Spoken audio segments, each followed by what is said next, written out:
Jesucristo va a curar a un sordomudo en una región pagana. Eso demuestra varias cosas. La primera, que el amor de Jesucristo es universal, por encima de cualquier raza y credo. Es un lugar que hace una opción por los más marginados. Ser sordomudo en tiempos de Jesucristo era pertenecer a ese grupo de personas cuyo protagonismo era prácticamente nulo a nivel social, cultural y también espiritual y religioso.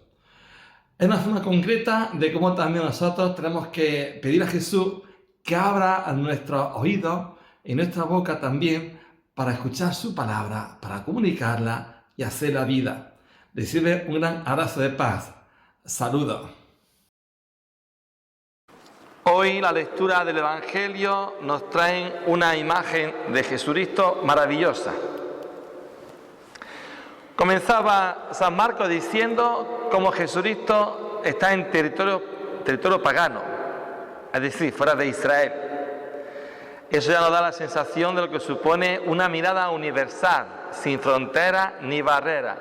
El Evangelio es para toda la humanidad.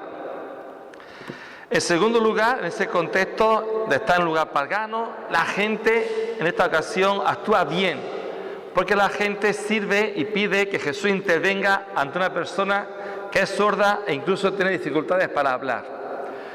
En esas circunstancias, esa persona, digamos que está incomunicada, tanto con la gente, incluso con Dios, porque estaría en el culto en un lugar apartado. Aquí la gente, como digo, hace bien. En otras ocasiones, como en el caso de Zaqueo, la gente es un obstáculo entre Zaqueo y Jesucristo. Aquí no, aquí la gente pide ese encuentro entre Jesucristo con esta persona necesitada. ¿Qué hace Jesucristo? Primero dice el texto que lo que hace es mirar al cielo, una especie de invocación a Dios Padre. En segundo lugar, suspira, que es un poco como unido Cristo al sufrimiento de la humanidad. Y por último, actúa, habla. Una palabra en arameo, que era el idioma de Jesucristo, diciendo efetá, que significa ábrete. Con ese gesto, por un lado, que Cristo rompe las fronteras en ese sentido, y en segundo lugar, está cumpliendo una imagen de Dios que ya Isaías había anunciado bastantes siglos atrás. Se encuentra el pueblo de Israel hundido, hoy diríamos con depresión, que está eso tristemente muy de moda, y de pronto el profeta dice al pueblo: sé fuerte y valiente. Sé fuerte y valiente. Dios en persona viene hacia ti. Dios en persona nos va a dar motivos para seguir adelante. Y pone esas imágenes que hemos escuchado, ¿no? Los ciegos ven, los sordos oyen. Son lo que se llama los signos mesiánicos que se cumple Jesucristo. Sé fuerte y valiente. Fijaos que bien vienen esos consejos de Isaías hoy en día. Cuando la vida nos da parapalos, cuando a veces nos podemos sentir solos, cuando a veces parece que todo va de mal en peor, sé fuerte y valiente. No te rindas, sigue adelante. Dios está contigo. Y Dios contigo podrá hacer frente a cualquier tipo de adversidad y circunstancia que venga en contra.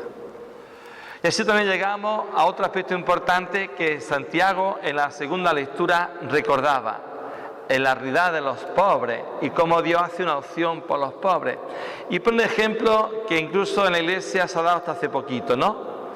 Que era por lo que era una persona con poder social o económico, don fulano y fulanito, que tenía hasta don fulano su llave de su propio banco para sentarse. Eso ha pasado tristemente hasta hace poquito, ¿no? Pues ya eso que estaba hasta hace poquito, el apóstol Santiago lo denunciaba en aquella época suya, hace ya 2000 años.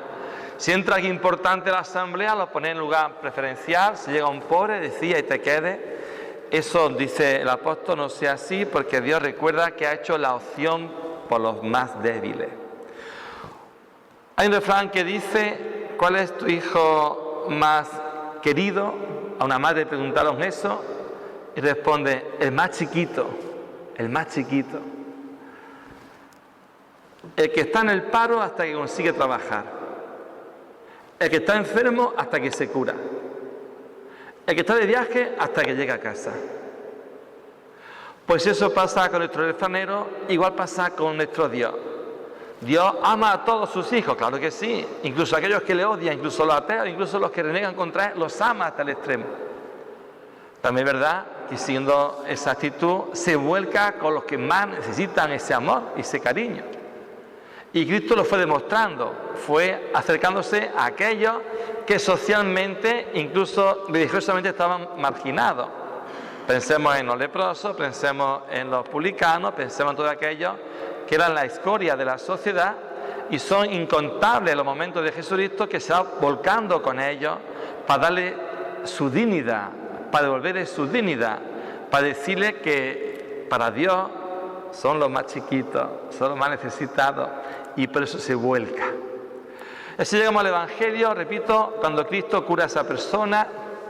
Yo no sé vosotros, pero yo en alguna ocasión he tenido un tapón en el oído, uno no escucha bien, de pronto va al médico y te dan con la aguja esa con mucha agua y te lo limpian y dice uno, eureka, qué bien escucha ahora. ¿Por qué digo eso? Porque tenemos que reconocer que tenemos muchos tapones en nuestro corazón que nos impide escuchar a Dios.